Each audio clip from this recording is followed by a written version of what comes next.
En tout cas, si vous voulez, tant soit peu, connaître votre passé et renforcer le sentiment de cohésion nationale, vous serez bien amené un jour à nous relayer sur le terrain où nous nous situons aujourd'hui. C'est moi qui vous le dis. Je crois que le mal que l'occupant nous a fait n'est pas encore guéri. Voilà le fond du problème.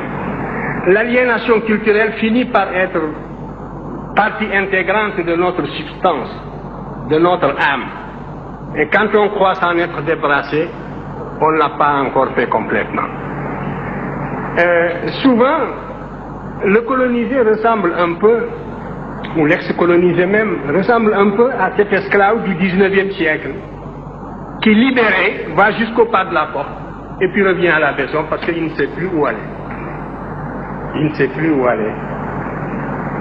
Depuis le temps qu'il a perdu la liberté, depuis le temps qu'il a acquis des réflexes de subordination, depuis le temps qu'il a pensé, comme appris à penser à travers son maître. C'est un peu ce qui est arrivé aussi à l'intelligentsia africaine dans son ensemble. Parce que, en dehors de quelques questions, toutes les questions que vous m'avez posées reviennent à une seule. Quand est-ce que les Blancs vous reconnaîtront-ils? Parce que la vérité sonne blanche. C'est cela. Mais c'est dangereux ce que vous dites. Parce que si réellement l'égalité intellectuelle est tangible, l'Afrique devrait, sur des thèmes controversés, être capable d'accéder à la vérité par sa propre investigation intellectuelle, se maintenir à cette vérité jusqu'à ce que l'humanité sache que l'Afrique ne sera plus frustrée, que les idéologues perdront leur temps parce qu'ils ont rencontré des intelligences égales qui peuvent leur tenir tête sur le plan de la recherche de la vérité. Mais vous êtes persuadé que pour qu'une vérité soit valable et objective, il faut qu'elle sonne blanche. Mais ça, c'est un repli de notre âme qui doit disparaître. Et ce sont justement les Blancs qui vont nous y aider. Moi, j'ai les idées que j'ai toujours développées et contre lesquelles vous ne pouvez pas opposer des arguments scientifiques dignes de ce nom. Vous pouvez opposer une conspiration du silence, aussi longtemps que les jeunes générations africaines resteront aliénées, jusqu'à ce qu'elles se récupèrent, jusqu'à ce qu'elles acquièrent la connaissance directe, parce que c'est par la connaissance directe, par l'égyptologie, que vous dépasserez ce stade de flottement, n'est-ce pas, et de somnambulisme. L'UNESCO avait demandé à chacun de fourbir ses armes, de faire tout ce qu'il fallait pour que cette discussion fût concluante. Et vous voyez, tout est de cette veine. Par conséquent, la vérité blanche que vous voulez, elle a sonné dans ce document. Mais vous ne lisez même pas, il faut prendre connaissance déjà de toute la littérature scientifique qui existe dans ce domaine. Nous avons provoqué une rencontre au niveau le plus élevé et les résultats sont palpables, les voilà. Ce que vous attendiez, vous l'avez sous les yeux, lisez-le demain. Mais même si on n'avait pas ceci, et c'est ça moi qui m'inquiète, parce qu'il vous aura fallu que nous ayons réduit à l'inconséquence des théoriciens idéologues européens, que eux-mêmes l'avouent dans une certaine mesure, comme dans ce document, pour que vous puissiez vous faire une opinion. Mais l'adversité est plus grave que ça. Il faut savoir que l'adversaire vous tue intellectuellement. Il vous tue moralement avant de vous tuer physiquement. Mais c'est de cette manière que l'on a supprimé des groupes entiers. On vous nie en tant qu'être moral. On vous nie en tant qu'être culturel. On ferme les yeux, on ne voit pas les évidences. On compte sur votre complexe, sur votre aliénation, sur le conditionnement, les réflexes de subordination et sur tant de facteurs de ce genre. Et si nous ne savons pas nous émanciper d'une telle situation par nos propres moyens, mais il n'y a pas de salut, à ce moment-là, la question que vous me posez, vous y avez répondu, parce que vous avez répondu par les actes à l'infériorité, donc vous avez en quelque sorte prouvé ou supposé l'infériorité du monde noir, puisque la vérité doit lui venir de l'autre camp.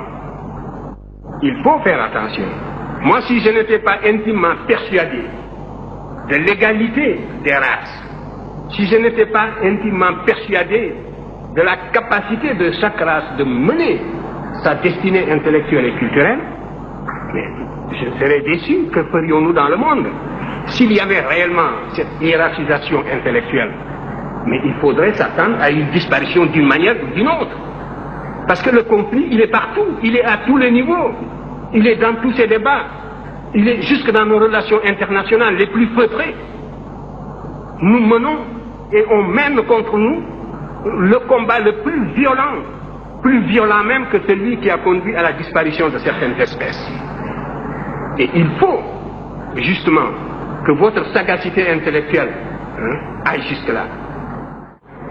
Ce que j'ai dit un peu dans la préface de Obenga, c'était cela, que par la connaissance directe, l'Afrique doit être capable de saisir une vérité, de savoir qu'elle est en possession d'une vérité, quel que soit le domaine d'ailleurs. Ce n'est pas seulement dans le domaine culturel. Et de se maintenir au niveau de cette vérité en prenant des mesures conservatoires jusqu'à ce que tout le monde joue le même jeu, jusqu'à ce que l'on sache que la supercherie c'est fini. On n'a plus affaire à des enfants ou à des nouveau-nés.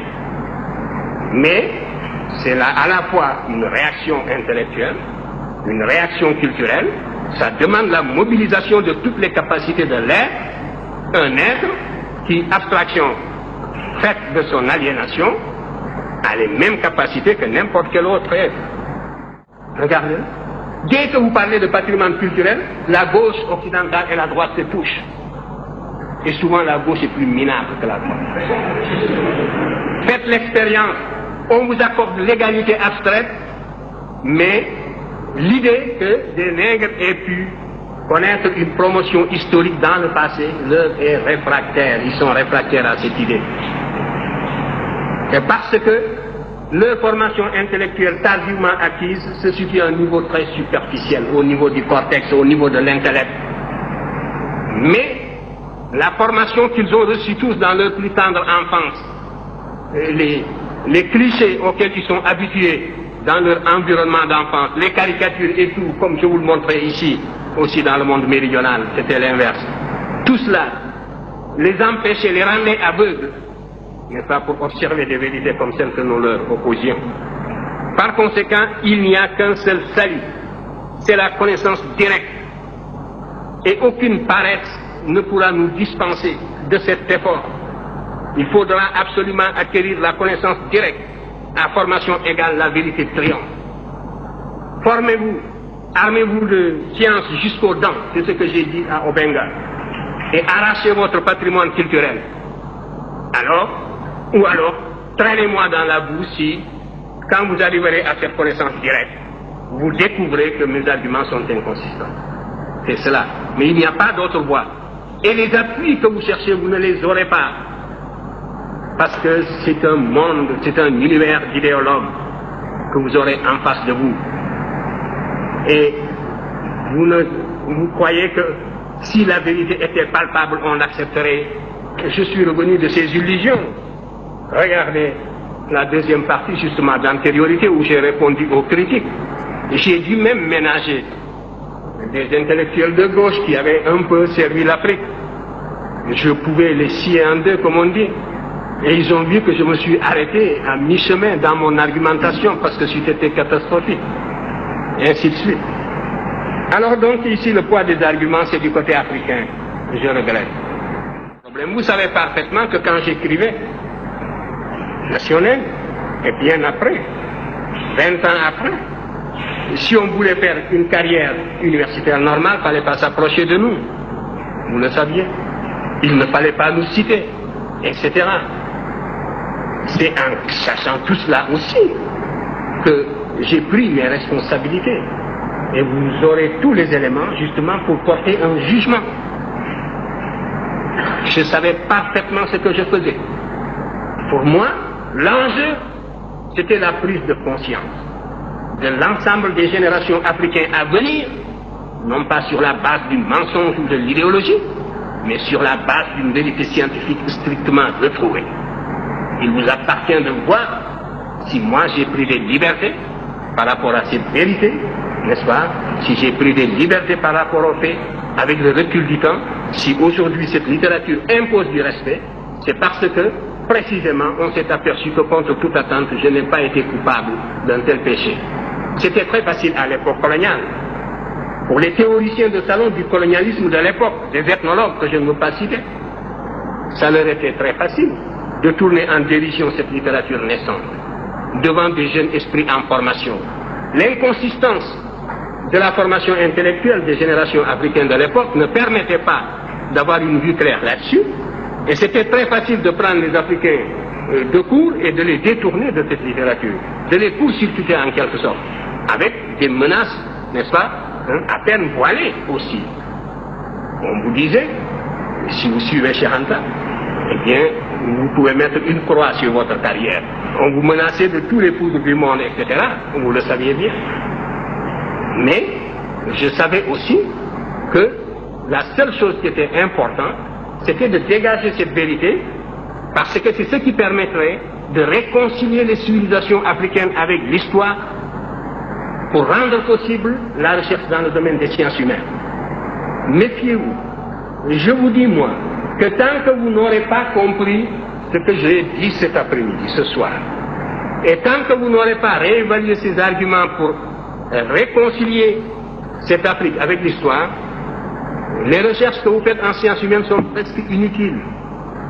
Parce que je vous défie de bâtir un corps de sciences humaines, vous ne le pourrez pas. Même dans les domaines les plus futuristes, vous ne le pourrez pas. Les aspects qui s'orientent le plus vers l'avenir dans la civilisation occidentale plongent leurs racines dans l'antiquité gréco-latine. Mon attitude n'est pas une attitude passéiste de quelqu'un qui se délecte du passé. Toute mon activité est tendue vers l'avenir. Et ce passé, je le déblaye tout simplement pour rendre possible l'édification d'un corps de sciences humaines. Lorsque pour la première fois je me suis intéressé à l'histoire de l'Afrique, je ne cherchais nullement à aboutir à une civilisation grandiose. Il y a souvent un procès d'intention qui passe à côté des sentiments réels. Vous ne trouverez jamais, on fausse même la psychologie humaine, vous ne trouverez jamais un peuple qui admire l'histoire d'un autre peuple. Prenez la Serbie, prenez n'importe quel peuple de l'Europe centrale. Ce que le peuple de l'Europe centrale voudrait, c'est de refaire le chemin humble que ses ancêtres ont suivi, de retrouver le lien conducteur, le fil ténu, qui le lie à ses ancêtres les plus lointains, quel que soit le caractère humble de l'expérience que ces peuples ont vécu, que ces ancêtres ont vécu. De pouvoir retrouver la somme de ses réussites, de ses succès et de ses échecs, parce qu'il est fait de tout cela. De la même façon, ce qui m'intéressait, c'était de remonter l'Afrique. Moi, quand je m'occupais d'histoire, nous étions presque une génération spontanée. On nous disait que le nègre de grande taille n'était pas un indigène de l'Afrique. C'était les théories, justement, de Rivet qui étaient en vigueur. L'Afrique était peuplée à partir de l'Océanie. Donc, le noir que vous êtes et moi, nous sommes des occupants. Nous sommes des étrangers qui sommes venus sur un sol qui nous est étranger. Les seuls habitants de ce pays, c'était les pygmées.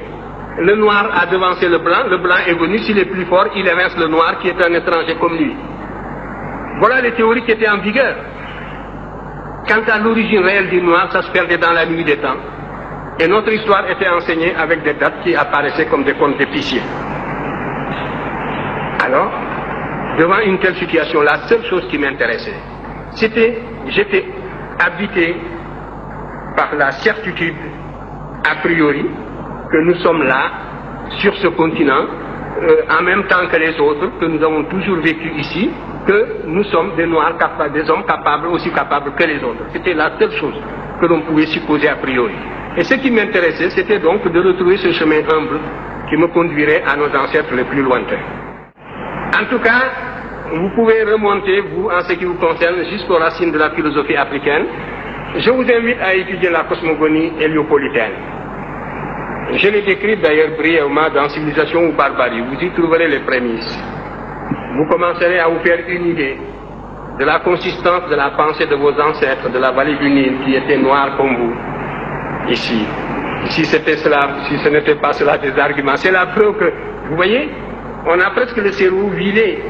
Et les arguments d'une certaine source ne se fixent plus. C'est ça l'aliénation. Parce que vous demandez, que valent donc ces arguments-là? Est-ce que j'ai inventé les projections que je vous ai faites, que vous pouvez retrouver dans la vallée du Nil, où vous trouverez justement cette civilisation qui est discutée, ces agents qui se sont représentés plus noirs que vous-même. Mais déjà, vous avez les œillères de l'éducation colonialiste et vous ne pouvez plus voir cette réalité palpable. C'est ça la cécité intellectuelle. Vous comprenez? Où est la raison dans cette éducation? Où est la raison? Où est le développement du sens critique dans cette éducation? Voilà le danger contre lequel nous devons vous prémunir. Il faut que votre cerveau fonctionne. Je disais encore hier et je le répéterai demain, que ce que nous voulons, ce que nous visons dans votre éducation, c'est de réveiller justement le bâtisseur de nation qui dort en chacun de vous. C'est de réveiller le créateur qui dort en chacun de vous. Et cela suppose donc une réforme qui mette l'accent sur la rationalité, sur les facultés créatrices de l'individu et sur l'indépendance intellectuelle de l'individu.